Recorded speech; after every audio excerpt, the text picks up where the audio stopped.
Assalamualaikum warahmatullahi wabarakatuh. Baiklah para sahabatku dan cucu-cucu Mbah Tuyul yang dicintai Allah. Kemarin kita bahas tentang semesta yang ada di dalam diri kita.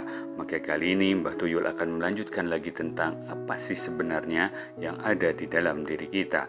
Pada kesempatan ini Mbah Tuyul akan membahas tentang ruh dan jiwa. Ruh adalah sesuatu non-materi, sesuatu yang gaib yang ditiupkan Allah kepada materi. Hal inilah yang menyebabkan munculnya dasar kehidupan manusia yang memiliki jiwa, seperti termaktub dalam Al-Quran surat As-Sajdah ayat 9. Kemudian dia menyempurnakannya dan meniupkan kepadanya dari ruhnya, dan dia menjadikan bagi kamu pendengaran, penglihatan, dan hati. Saudara-saudaraku, cucu-cucu Mbah Tuyul, begitupun dengan jiwa. Jiwa adalah sosok non-materi, batinia, yang disebut dengan batin atau psikis. Keduanya, ruh dan jiwa, sama-sama non-materi, tidak kelihatan, tidak bisa didengar, tidak bisa diraba, dan tidak bisa digambarkan, tetapi jelas adanya dan bisa dirasakan. Seorang dosen pakar komputer di Jerman mendemonstrasikan di depan para mahasiswanya sambil membawa 2 keping VCD dengan ukuran fisiknya yang sama, tetapi VCD A penuh dengan data-data informasi, sedangkan VCD B dalam keadaan kosong.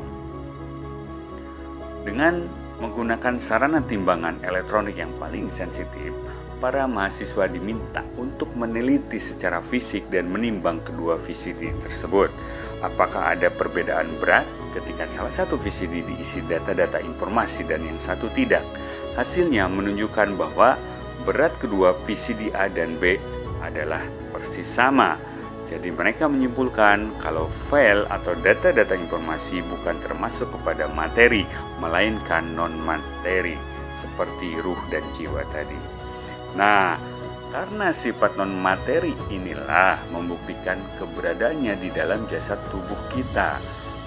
Non-materi di dalam jasad tubuh kita tidak bisa ditentukan di tempat tertentu, melainkan menyatu di seluruh bagian-bagian tubuh. Bahkan tidak hanya di organ tubuh saja, tetapi hingga tingkat skala mikro nano, seperti di inti sel-sel dan DNA kita. Ditiupkan ruhnya sebagai analogi hubungan listrik on dalam komputer. Juga ada informasi data yang dimasukkan. Itu pun ditegaskan menurut surah As-Sajdah ayat 9. Menjadikan kamu pendengaran, penglihatan, dan hati. Yang itu kita sebut dan pahami dengan kecerdasan. Lebih jelasnya, bahwa sesudah ruh yang non-materi masuk dan kontak dengan tubuh sebagai materi fisik, maka hidup dan berfungsilah seluruh unsur dengan sistem-sistemnya di dalam tubuh. Dan seluruh tingkat skala mikronano lengkap serta dengan kecerdasannya.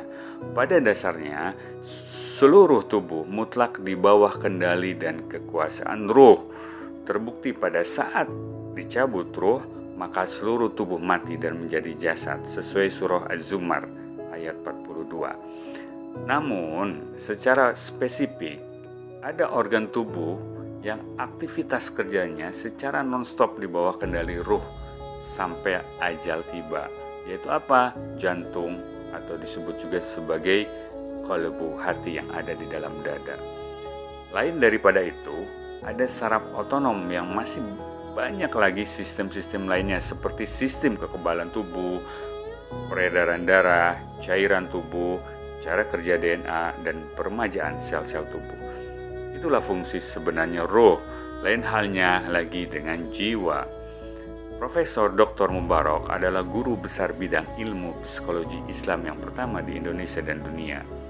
Beliau mengemukakan bahwa menurut Al-Quran, kejiwaan manusia diciptakan oleh Allah Subhanahu wa Ta'ala dengan sangat sempurna, memiliki kapasitas kejiwaan, di antaranya merasa, berkehendak, dan berpikir. Jadi jiwa kita bisa merasa, berkehendak, dan berpikir. Dalam bahasa agama disebut dengan jiwa atau nafs. Jiwa bukan hanya organ psikologis, tapi juga organ spiritual. Dalam hal ini, jiwa atau nafs sebagai suatu sistem yang disebut sistem nafsani, yang terdiri dari hati, akal, hati nurani, dan keinginan.